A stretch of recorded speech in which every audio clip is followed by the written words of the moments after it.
the milestones that children go through. That is true across the globe. Steiner observed several people and came up with these concepts. I would basically be looking into three concepts today. One is about the 3-year cycle that every one of us go through. And I would look at nurturing the senses in the young children, and also about my role as an adult. Am I worthy of imitation? These are the three concepts I would like to explore with you all today. And anything that comes up for you, please note it down. Let it be a discussion. Anything at all you don't resonate, I don't want you to walk away thinking this doesn't work with me, the work for me or for my child. My situation is unique. All of us are unique, yet there is a very common thread that ties this whole human unfolding. So the topic today is looking beyond behavior, understanding the unfolding of the human being under 7 years of age. So we are restricting ourselves to a child until 7 years of age. Now, when do you think this behavior begins to be something not normal? I remember when I was pregnant with my son, the last 1 month, it's really hard for all of us. We know, the last 3 months, you cannot sleep right, you cannot walk right, and a lot of kicks from inside. And I used to scream, scream in the sense kind of yell, why can't you be quiet? Why are you kicking so badly? And my mother would be like, no, the child is listening and don't say such words, this is how it is. I never understood what she said. But then the movement was the communication. The child was trying to communicate, I'm too big for your tummy right now. Somewhere it was natural. The womb stretched to accommodate the baby. The mother's body adapted to it. The nature responded to it. And ultimately, through that movement, the child was out. And remember that very first cry we all look forward to? And the baby does not cry, everybody panics. They hold the child upside down and give a spank on its bottom, and the child cries, and everybody is so happy. Somewhere, the same child cries after 6 months or 1 year, 4 years, we call it a misbehavior. But then we were waiting for that misbehavior the very first time the child arrived on earth, right? So what is this misbehavior? What changed in our thinking? Is that misbehavior a kind of communication? Are they trying to communicate? Are we understanding their communication, or are we misinterpreting it? When does a child misbehave? Have they communicated to us enough times, and when they see us not listening to them, do they misbehave? I watched a short video on this man owning a dog, and they were very, very loyal to each other. Of course, dogs are great animals.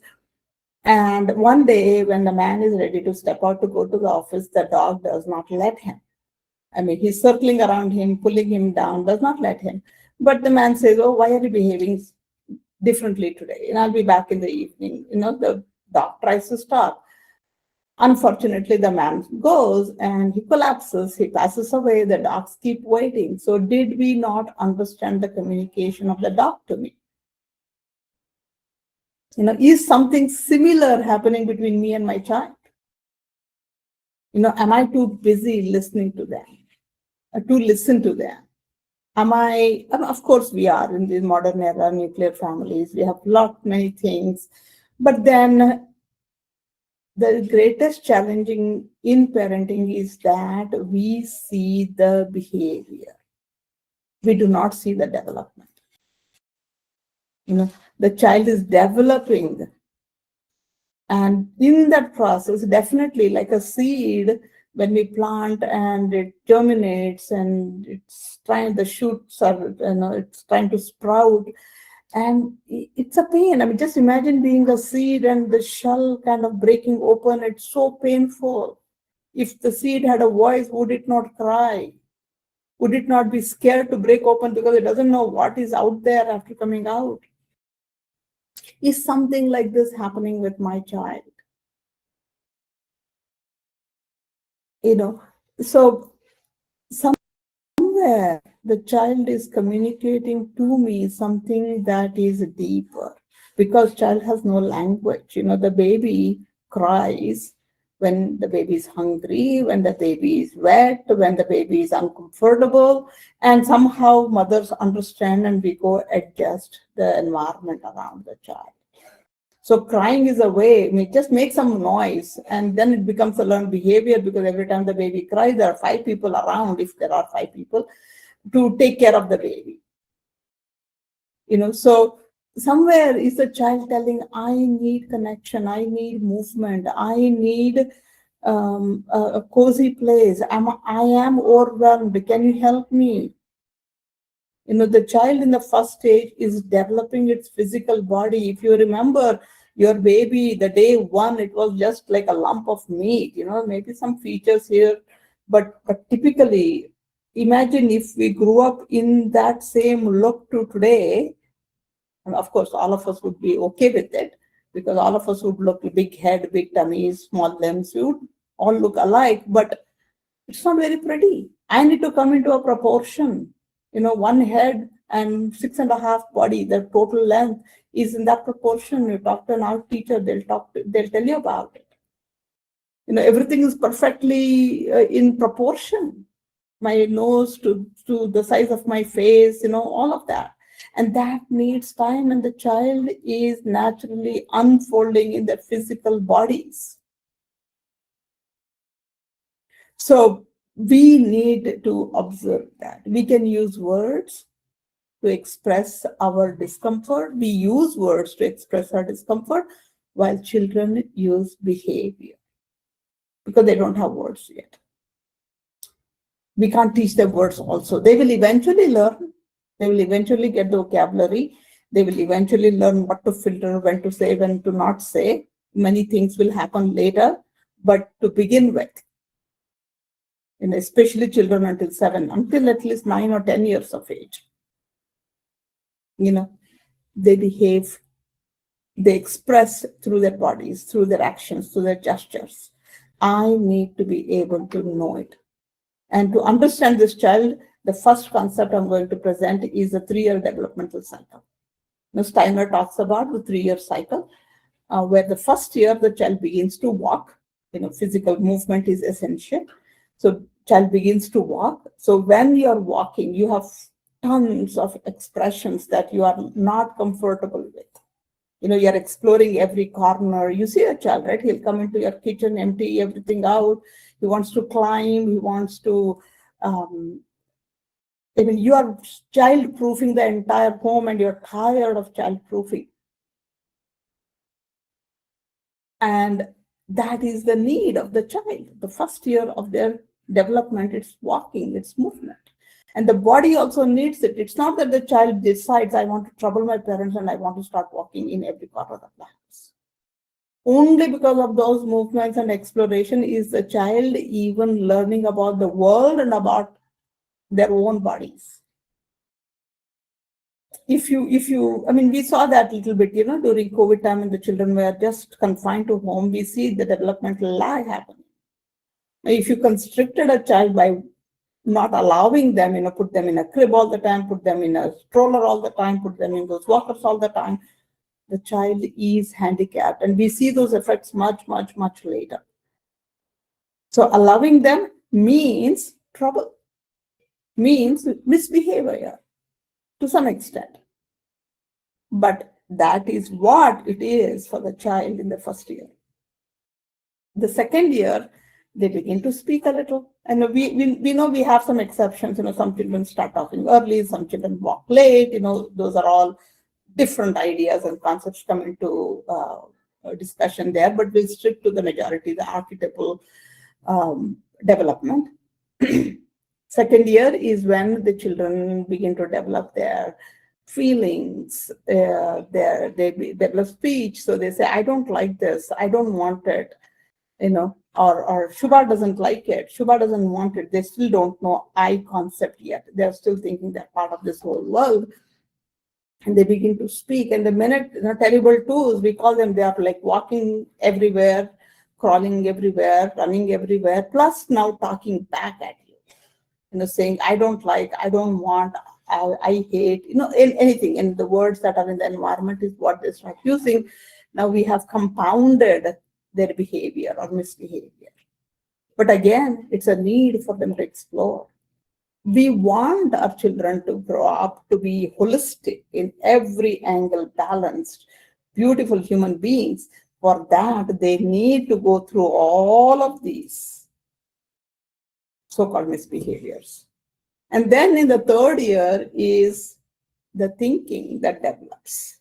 To an extent, a 3-year-old thinks. That's when children, they stand up on their 2 feet. They are in that erect format, like, first year, they're still like in the animal on all fours, crawling. But third year, they're comfortable standing on their 2 legs, confident. And that's when they start using I don't want to share, I don't want to give, I don't want to wear this shirt, I don't want to eat this.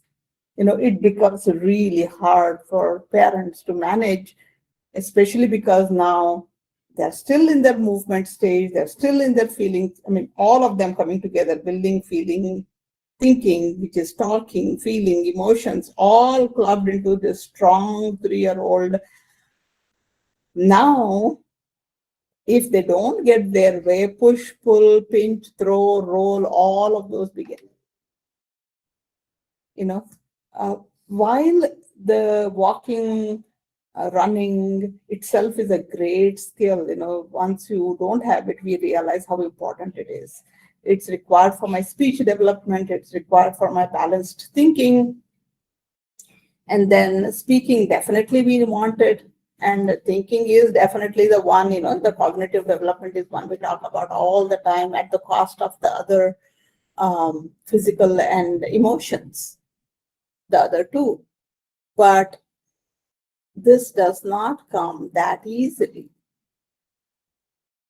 And I hope we are getting that. So the developmental task for the child is to master their bodies, to know, we have vestibular balance that they have to establish. Proprioceptive has to come. They need to touch and feel and know how far something is, and how to sit and how to walk, how to skip, jump. All of these are to master their bodies. And obviously, children will love to climb and they fall, they love to swing and they push, and a lot of things get beyond us, but that is the need. These are the requirements for the child to grow in a healthy, to develop their body, physical body in a healthy way. For 7 years is for physical development. Their body is one big sense organ. So they want to touch everything, they want to climb, because all those inputs are helping the child understand the world around them. Right? So while we parents may be busy, we may have little lesser time on us, we want child to behave like an adult, listen to me, I've set a proper rhythm, I bought you toys, I have everything to engage you, I have a nanny to take care of you, so go to the nanny happily while I go to the work. It's not going to be that easy. Not with every child. Right? Because child needs to feel safe, child needs to feel secure. So what the child is becoming is through the 4 senses, developing of the 4 senses. This is the second concept I'm going to present to you. The 3-year cycle, first year is walking, second year is speaking, third year is thinking. These 3 repeat The 3-year cycles repeat our entire life. Once you, especially those parents who have children younger than 3 years, it's an excellent opportunity for you to observe the child so keenly, because it's going to tell you a great deal about the destiny of the child. I wish I knew this when my children were under 3, but I missed it. And I'm longing to have a grandchild now so I can study the first 3 years. I told my daughter, no matter what, I'm going to be with you when you have your child for 3 years. You have to put up with 2 children then. Because I want to study the first 3 years of a child in close connection. Because Steiner says this reveals the entire destiny. That is so beautiful. That is 3rd year is when the child completely incarnates on this physical realm, on this planet Earth. And it's what I request parents to do is see the unfolding, see the beauty, see the curiosity. I was sitting with a 2-year child one time with watercolors, and she wanted to do everything I wanted to do. So I dipped my brush in the paint bottle, and I wanted to take some color out of that bottle and mix it in another bowl for diluting it. She wanted to do the same thing. So she got too much of it on there. And the way I did, I took the brush from her hand and took my brush and kind of scraped away that extra paint from her brush. Now she wanted to do the same thing. So it's amazing to see how keenly they're observing, and she was doing it so beautifully, so patiently. It was surprising because the child unfolding to be that nurturing being, caring even for the pain, without my awareness. It was just so beautiful to just see her doing that. I could have easily said, no, you're not going to do this, it will spill, whatever, take away the paint, put it away, give her this. I could have done that. But observing children unfolding is something that we should do, at least for 30 minutes every day. If you're a busy working family, you don't have time, for 30 minutes every day, just sit and observe. Don't have to do anything. You don't have to be a perfect parent, be a present parent. Be present in the moment.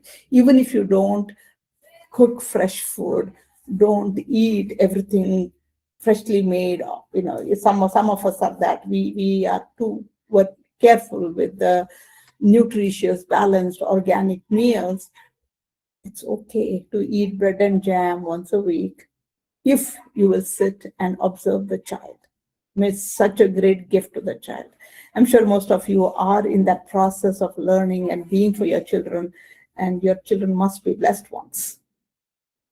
Yeah, because these 3-year cycles repeat for the entire life. The 4th year, the child again get grips on walking. It's not that the others are absent in any one stage, but when the child is walking, there's a bit of feeling, a bit of thinking in the 1st year. In the 2nd year, there is also walking continues, feeling develops, a bit of thinking. In the 3rd year, thinking develops a little bit more, walking continues to get refined, and the feeling are stabilizing. 4th year, you will see walking much more refined, much more confident, but feelings still exist. All of them coexist. However, one is you see a spurt in growth in that one particular realm of the child, aspect of the child. So 4th year, it's again becoming confident in walking. In 5th year, it is a little bit more of friends, and little bit sensitivity comes in. My friend doesn't want to talk to me, and I don't want to go to that friend's party. I want only this child to be invited for my birthday, things like that. A little bit of that emotional touchy-feely thing comes around 5th year. 6th year, again, the thinking becomes a bit more stronger. They're doing things independently. They start going to school on their own. They say, I will do my homework. You don't have to come to the bus, and things like that. And 7th year, again, walking in the sense, the physical actions, fine motor skills develop. That's when in Waldorf schools we give writing to them only when they come to grade 1, which is around 7 years of age. That is when the willing, the physical element of my body is developed. My body is in proportion, and now I'm ready for the fine motor skills. So the grades kind of get finer and finer and finer. I mean, even at this stage, I'm 58 now, willing, feeling, thinking coexist, but different aspects of me continue to unfold until my destiny, towards the destiny. I may achieve, I may not achieve, but I'm going towards it. So this is a 3-year cycle. That's why you see associated with each of these moving and feeling and thinking, you have children communicating to you through expressions, which we could label as behavior issues. So pay attention to it, and you'll be able to enjoy this process of unfolding. Yeah. So the second concept is, any questions, you can please write them down and keep it, so we'll take it at the end. Is the Steiner suggests not the 5 sense organs that we know, in fact 12 sense organs. In the first stage of child development, which is until age 7, we look at 4 senses: sense of balance, sense of movement, sense of touch, and sense of life. Touch is the most important one. It's one of those 5 sense organs also, is giving me that boundary where I end and where something else begins. Children don't know that. They go to anybody's house and they start exploring anywhere, and you are like very concerned. You keep holding the child back, and the child keeps wanting to go. There's new things there. I had one time a friend, my friend's son, we labeled him hyperactive then, we didn't know any better word. He was exploring everything, and he pushed off a pot from a table, and then the carpet was all filled with mud and dirt, and my friend was so uncomfortable. She was screaming at her 2-year-old.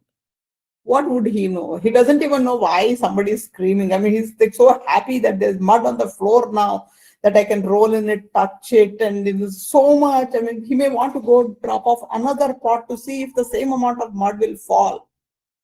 He's exploring. But now I, as a parent, become very uncomfortable because I think my child is, in fact, my friend did that. She stopped going to anybody's house after that because she thought he would create mess again. And it's so sad. It's so sad, but that's how it is. I mean, we get so paranoid with all the people around, but children need that sense of touch. Sense of movement is required, how much to move, when to move, how far to move, climbing stairs, we get it very naturally now. We will realize it only when my sight kind of weakens a little bit, and I have to like move, close to the ground to feel the ground. That's when I realize the value of it. But until then, I take it for granted. For child, it's the same thing. My niece, we had a 6-inch step in our house. In my living room was 6 inches higher than my kitchen. So she was so apprehensive. She was about 2.5 years old. She would just not step up. She would stand there for a few minutes, and then she would make herself comfortable, sit on that, turn her body around, then get up and walk. That's how they learn. And I cannot get angry at my niece saying, come on, quick, it's only a 6-inch step, you can do it. I cannot push her to do that. We see children scared to come down on the slide or to be on the swing. It's total different experience. When they're on the swing, your fluid in your ear, the cochlea, it kind of moves, and then your head spins, and it's chaotic for the child. That is sense of balance. They have to establish that slowly, in Indian system, it was beautiful. Child was put in the cradle, that soothing experience of going back and forth was rocking them to bed. They got used to it. But now we have to create it because we don't have cradles anymore. We have to create it, put them on the balance, put them on the swing, slowly rock them, allow them to experience it, stay, stabilize it after they get off of it. I need to have patience as an adult. If I'm rushing, I have seen that happen. One time a parent brought her daughter to the swimming pool, and I was so happy that, mother and daughter will be splashing water and swimming and whatnot. They were all perfectly in perfect costumes. And she led the daughter in the water. She took like few pictures. And then she said, come on, it's time to go. So she had come there to get pictures to post somewhere. So this is something I need to observe as a parent. Children, we need to nurture all of those four senses. Children need to fall. Children need to jump, skip, walk on a beam to develop that balance. And sense of life is about feeling the life around me. What is life around me? My breathing. My breathing needs to harmonize. My the breath in I take and the breathe out that I do, the inhalation, exhalation has to balance. The minute child sense environment, the breathing is not normal, even for us. We start breathing faster. And the child senses it as not very safe zone right now. So breathing is directly related to developing the habits. It's associated with the etheric body. The physical body is developing, and etheric body is being nurtured in the first stage of child development. This is a little off concept we can explore another time, but etheric body developing means that the child is developing or looking for experiences and repeating the experiences. So somewhere these experiences become a habit. So as a parent, I need to look at, are the repetitions, the habits the child is developing, is that something I want them to have? Misbehavior is one thing. They don't like touching some things. They don't like walking barefoot. Things like that are there. Those are part of the developmental pains, growing pains. But now I need to bring a solution for it rather than labeling the child, because I want my child to experience the sense of balance, the sense of touch, sense of movement in all directions, push, pull, walk forward, backward, sideways, jump, all sorts of movements have to come in. Children do it naturally when we allow them. But then when they do it a little too much, again, they do it according to their need of the body. It's not that some child decides to just be hyper, to trouble the parents, or just to be lazy, to irritate the parents. No. Every one of their actions, every one of their behaviors is trying to tell me that something is not right with my developmental space, with the space around me, with respect to the 3-year cycle. It could be something in my movement, in my feeling, in my thinking. When we look at senses, it could be something with balancing. It's not there. Even the food, balancing of the food I eat, balancing of the colors, balancing of the kind of clothes I wear. I mean, all of those could be irritating the child. And because they cannot speak, they express it. So look at, you have now 7 inputs. One is to think from their movements, from their feelings, from their thinking. Then sense of touch, is what they're touching, irritating them. Touching with respect to eyes also. If it is blaring light, the blaring light is touching their eyes, they are irritated. Some children close their ears when there is loud sound. Sound is touching them in a wrong way. Then sense of movement. Is my child moving enough in all directions to get that balance? Sense of life. Is my child breathing properly? Is the environment in the home open, where child feels safe enough to breathe? And then sense of balance, sense of life, sense of movement, sense of balance, and sense of touch. To the 3 years. Okay, so you have to look at all these 7 inputs that the child is naturally going through. Their brain is developing through this. So movement comes first. Along with it, many other things follow with respect to the behavior.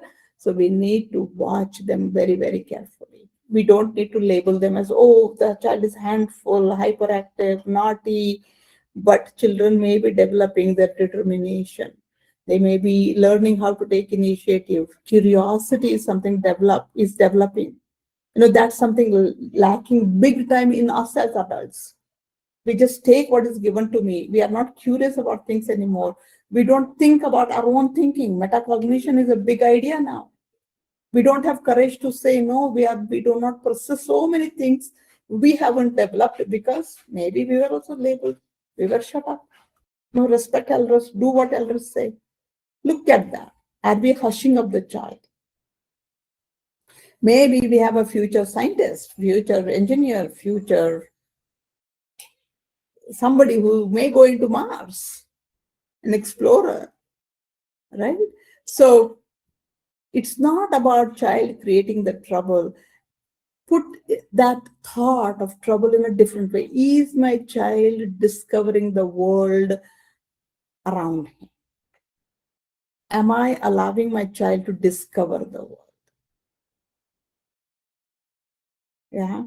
So then whatever we see, in children as children crying or resisting, they have mood swings, they cling to me, they express their frustration by throwing things at anybody, everybody. I see children, in the sand pit, just pick up a handful of sand and throw it in the face of someone else. Why is the child doing it? What are they facing? Maybe they're hungry. Maybe they're tired. Maybe they're afraid that they'll be chased by an older child in the park. Maybe there's some kind of discomfort. They don't know what to do with it. We don't know. So instead of stopping the child, of course, stop, but then question. Why did he do? What were the circumstances around that led him to do what he did?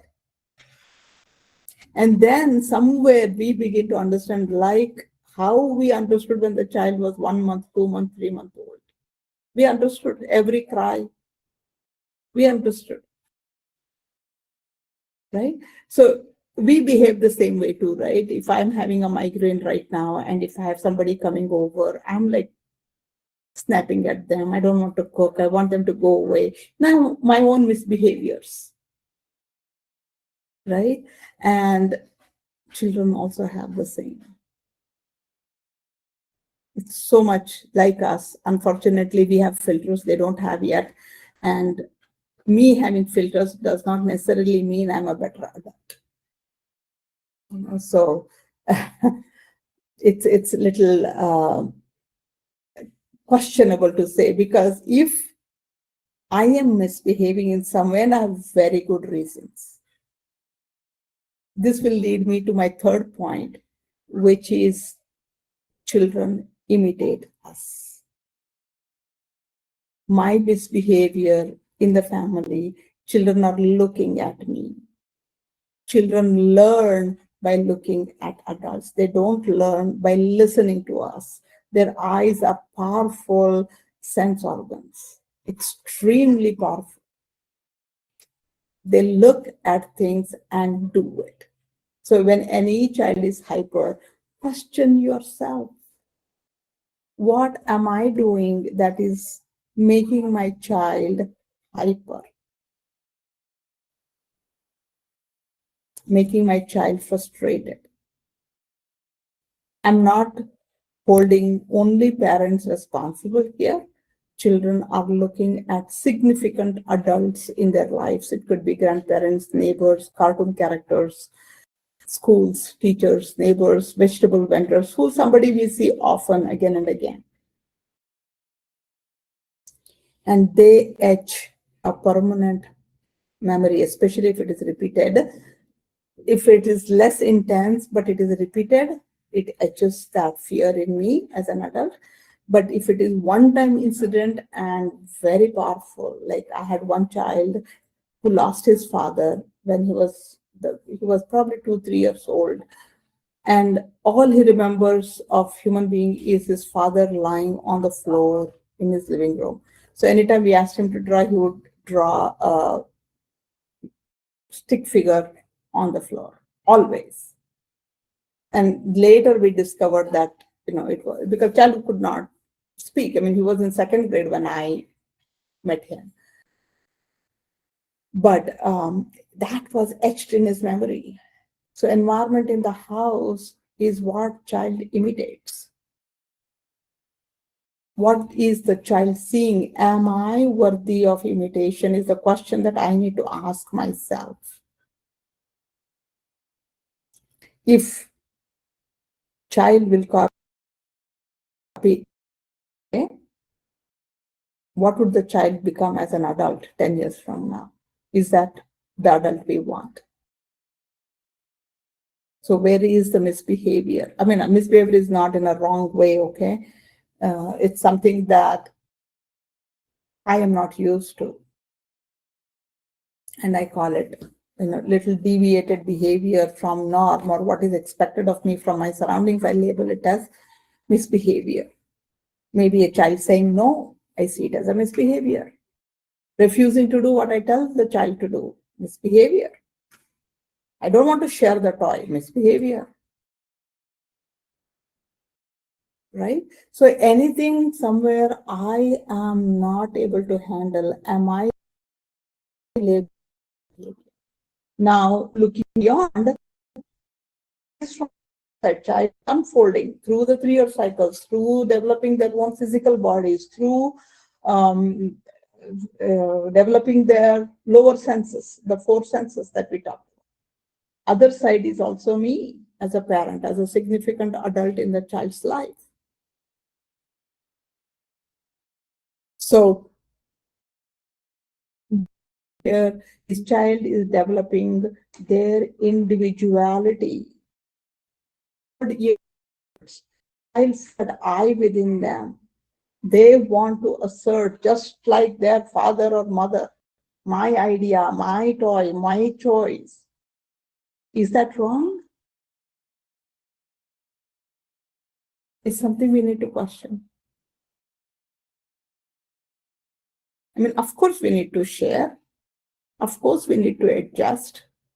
How do I respond when the child says, this is my toy, I'm not going to share? Especially if we have 2 children, the older child holds on to the toy, the younger one comes and grabs it, and what do we tell the older one to share?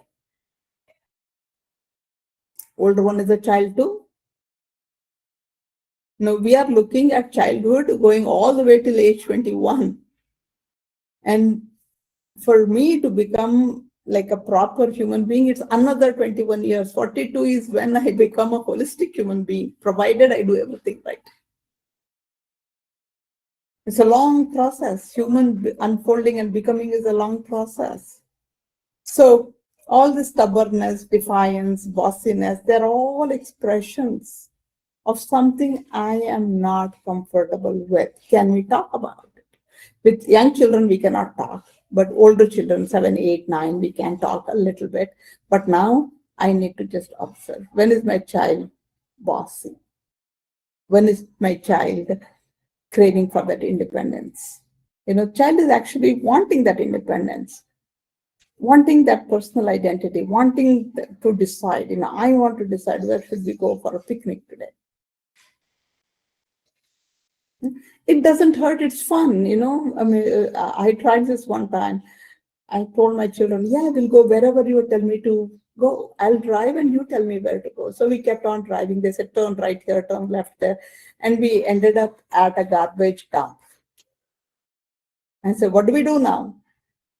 Okay, it was fun. I mean, I didn't go. I wanted to take them to a museum. but we didn't end up there. But they had this feeling that, yes, I could direct my mother, you know. And in my mind, I had set aside those 3, 4, 5 hours. We didn't go to museum after that, though. You know, my time was done in going around and coming back. But it was fun experience, right? So somewhere I need to begin observing the child for who they are becoming, understanding that child is one big sense organ wanting to unfold all the time. It's not that we put down one behavior and it's set. No. Every 6 months, you will see a shift in the child. It's another problem. It's not a problem, actually.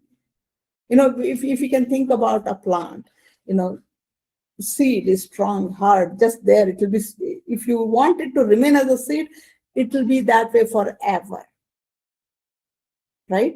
But the minute you want it to sprout and become a tree, you need to soak it. It needs to sprout.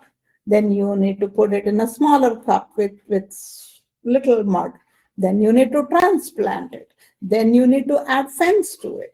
You need to protect it. You need to give the right amount of, especially if it's your balcony, your garden plant, you know, give right amount of food and moisture, sun, water, whatever. And then maybe prune it. Wait for 15 years for it to flower or give you the fruits. Of course, it's a pain, right? It's just a plant. And we are much, much, much more complex human beings. The good thing about human beings is they begin interacting with you. You start seeing, you start building that relationship with your child, which is really amazing. Nothing will compensate that, right? Because understand, children are absorbing everything around them: sounds, moods, relationships, atmosphere, joy, stress, care, trust, you name it, they're absorbing it. Now, question is, am I creating that environment where the child feels secure, child feels safe, child can make mistakes, and I'm there to work with the child? Now, when I become worthy of imitation is, initially it is like, I'll do it for you. You know, you make a mess, I'll show you how to clean up, which means I'm cleaning up. Next time around, we both are together cleaning it up. Third time, you clean it up and I'll give you the supplies. Fourth one, you do it. You know it, you do it. So you're empowering the child. You're giving them the responsibility. You've showed them the way. For that, I need to have time. For that, I need to have patience. And we need to develop that. You know, there is no easy way, right? But it's very, very rewarding. You know, instead of asking whenever my child misbehaves, you know, what is wrong with my child? And one other thing I see is also, if my child did something wrong, I think that is their lifetime trait. It could be, you know, I had one parent one time, she said my child started stealing money. I'm like, wow. She was worried that he'll become a robber. You know, I said, what do you mean by stealing money? What does it do? You know, he takes money from the drawer and he got kurkure for himself. I said, why is the money in the drawer? No, we keep some loose cash to give the iron lady or newspaper guy or some small change on daily basis. So who takes that money? You know, husband takes, mother-in-law takes, she takes. So for the child, money is there to take and get whatever you want. So did anybody ask permission from anyone before? Has child seen you asking permission from somebody if you could take 100 rupees and give it to the milkman? No. So child has learned that I can take money and do what he wants. So he wanted kurkure, so he took the money. Is that a problem? And then assuming that he will forever steal money, it stays with the parent, but that's not true. I mean, it's a learnable, teachable moment.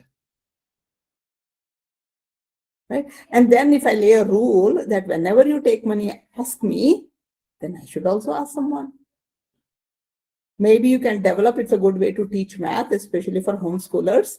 You know, there's 100 rupees kept in the drawer. I took 10 rupees for the 100 for the milkman. for the iron lady. Write it out there. Tally it out. And child will also take 10 rupees for kurkure. So everybody is contributing, everybody is doing the same thing. Because child, see, from 3 years onwards, the child, the minute he gets up on his 2 legs and head straight, he has that I identity. That ego, in some sense, is developing, which is what we want anyway. That assertiveness, that confidence in me, I want. So make it equal. The child, that's what child is looking for. One rule for me, one rule for you. Not acceptable. It's unfair. You're a hypocrite. I did that to my mother. I call her hypocrite because when she broke a bottle, she didn't complain. When I broke a bottle, she blasted me. Right? So it's challenging, but then it's also growth for me. The child has come into my life for my own growth. And I am in the child's life for supporting the child's growth on spiritual levels also, not just physical caring. That's there, but that anybody can do. Why did the child choose this family, me? So question is, what is the child trying to tell me?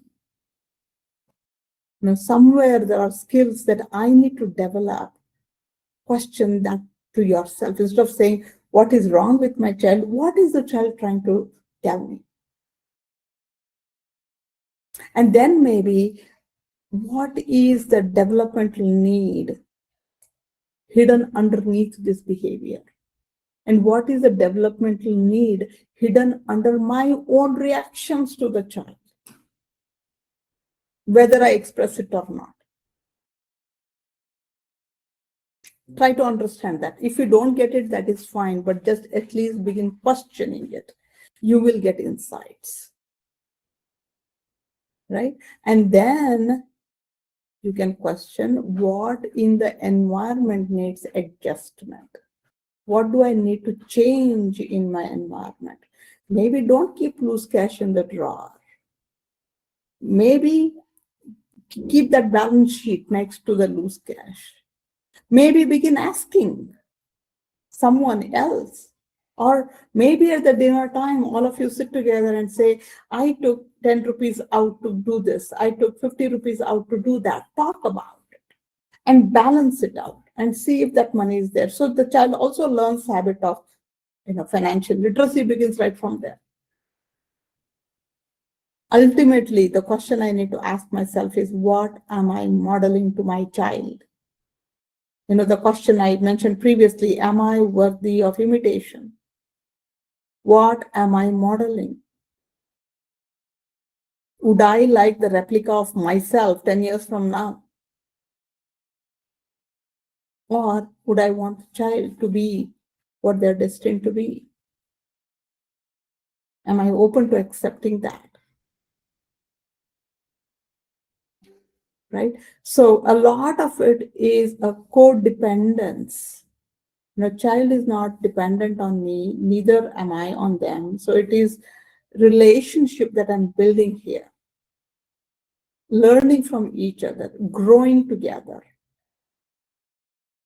And hurdles, problems, mistakes, failures are all part of the journey. They're like railway stations. The train stops, moves forward. If the train breaks down, it takes a little longer. But we move on. We don't stop.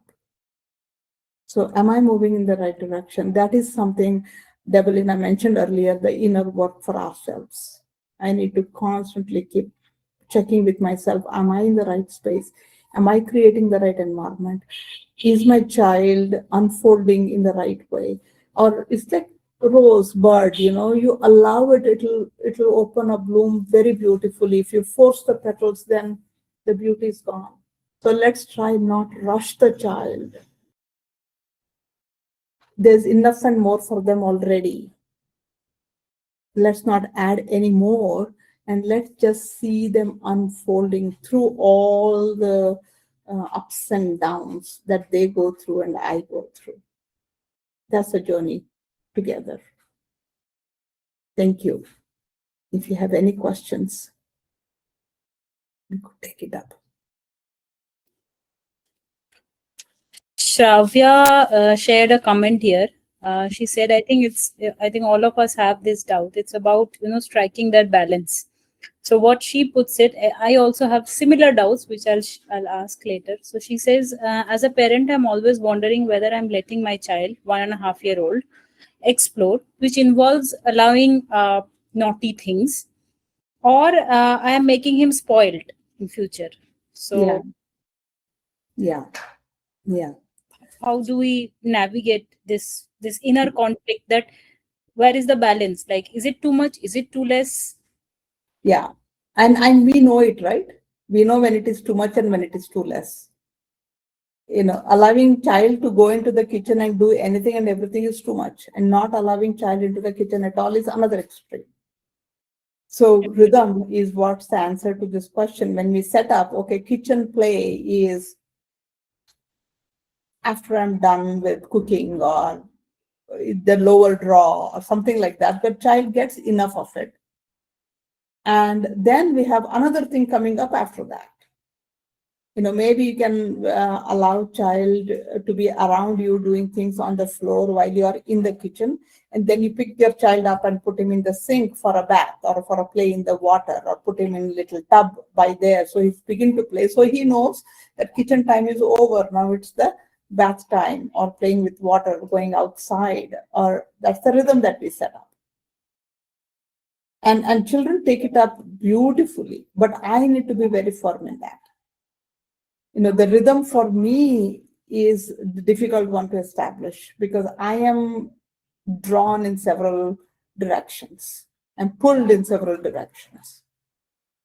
So as a parent of a young child, reducing all your additional commitments that are not required as of now. Anywhere you have to go for a party where you'll have to drive a longer distance and stay a longer time, I would say no to. It's a sacrifice, of course. I also am craving for friends. I want company, but at what cost? Right? We see children coming back to school on Monday mornings, completely worn out and tired, and sometimes even puking because they've had random foods, they've slept late, and their whole Monday is kind of gone. I'm sure it is for parents too. So Sunday night, definitely no parties. Maybe Saturday to some extent. So some of those things we will need to cut it out, because the effect of just doing some things to please people is going to have a long-term effect on me and my child.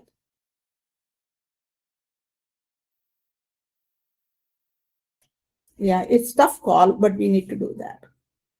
Have get together, once a month maybe. Have it in the afternoons, maybe Saturday afternoon. People will call us names. I know people called me a party pooper and I was not very this, that. But somehow my body itself could not take those. I mean, I could not ignore the child. I could not ignore my friends either. So I didn't want to be in that tight spot.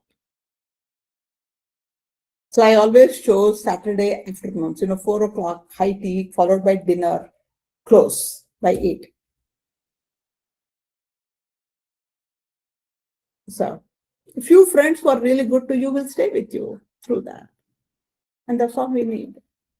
Yeah, so rhythm, set a rhythm.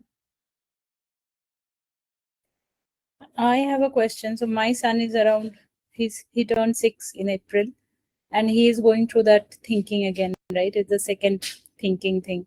Mm-hmm. So logical reasoning, like I work out of home, and he sees me, like in the summer vacation he saw me a lot on the laptop and on the phone. I'm not doom scrolling, and I'm not doing random things, but my work also involves being on the phone to some extent. And obviously for him there is a rule that no screens and all. As of now we have started for like 15-20 minutes, half an hour on Sundays, dinosaur or our better planet, something like that. He has started watching that like a couple of months back. So I mean, how do I justify this? Like, I always feel like I am, although I try to put up a brave face in front of him that, screens are not good. I have to work. This is my work. I try to make him understand, but I feel myself shrinking inside every time I like. This is that unfairness that you spoke about. Like, I'm not sure if it is that, the adults did not take permission for taking money, but the child needs permission. Otherwise, the child gets labeled to something. Now, when he is trying to do something on the laptop, he can now unlock my phone and all. So he can unlock anytime I'm not around or he sees the phone, he will try and unlock it. Now I cannot call it misbehavior. He sees me doing that. Yeah. So what do I do? See, some things like driving, for example, or frying, deep frying, it's all adult work. Children should know what is adult work. And you definitely can be on the phone calls just like I am for 8 hours a day when you become my age. Right? So there are some things that it is applicable to everybody in the family, just like not wasting the food or putting your plate in the sink or leaving your footwear by the door or things like that. Everybody must follow that. Right? Then if father is not doing, grandfather is not doing, and we only, then grandfather, yeah, very old or something, then we can justify, we serve the grandfather. He has done his thing, whatever, he can do something like that if they're incapable of doing. But otherwise, those things like daily chores and value-based things we should do. But then we have to survive as well. Right? For that, my job requires this, and tell him a story, where the therapeutic story, where parents need to work, so they could be having this money to pay the rent. I mean, 6-year-old will understand that. He may not understand how much rent you are paying or EMI you are paying or things like that. But then he understands the value of money. Every time you go buy a toy for him or you host a birthday party, that's when the financial literacy, right? We spend. It's not that, oh, see, for your birthday, I'm spending 2,000. No, it's more like this is what we spend today. And thank God that call I was on with someone and she bought this product for me, and that sale funded this party. So then children begin to understand, oh, there is a transaction here. There's a barter system here. There's somewhere I have to give and somewhere I can take.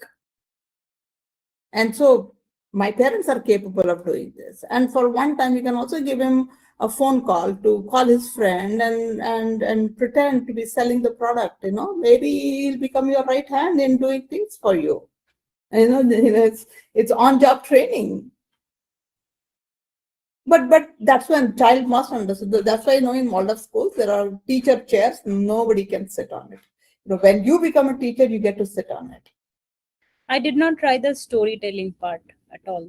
So that is a very good thing. If you are expecting something big coming up, say you're going for a conference for 3 days and you're not going to be there, begin telling the story 2-3 weeks in advance. So you're building up that expectation. That's part of the rhythm, right? So his rhythm is going to be messed up 3 weeks from now. So you're setting a rhythm or an expectation for that.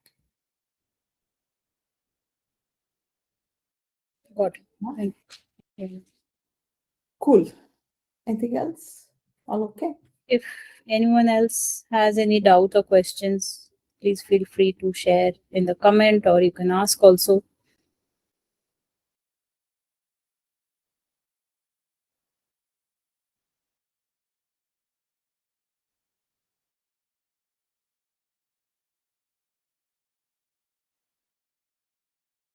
All right. They could post questions in the group or anytime. It's fine.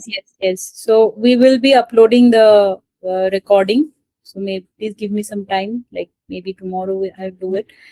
And basis that I have taken notes. So I will try to collate it into like a small, maybe a 2-pager slide or something, just to have the points for thinking. And if anyone has any doubt, you are most welcome to share it on the group. Ma'am is also there on the group. Yeah. Yes. Thank you so much, ma'am. And Thank I you. Thank love you. to this. It acts like, the anchor, it Keep because as revisiting, you said that we are pulled in different directions, so many things to do, and it's very easy to lose that perspective. Or so I always look forward to listening on on Fridays that we meet fortnightly. So for me it acts like an anchor, like a something which just rebalances me. Yeah. So thank you so much for your time, ma'am. Thank you. Thank you very much. You I grow every time I speak. So it's a reassurance for me, coming from trusting my own experiences and things like that. So Thank you so much, ma'am. Bye, everyone. Thank you all for joining in. Bye. bye-bye. Bye. Bye, everyone. Videos बनाने हैं, Filmora है ना।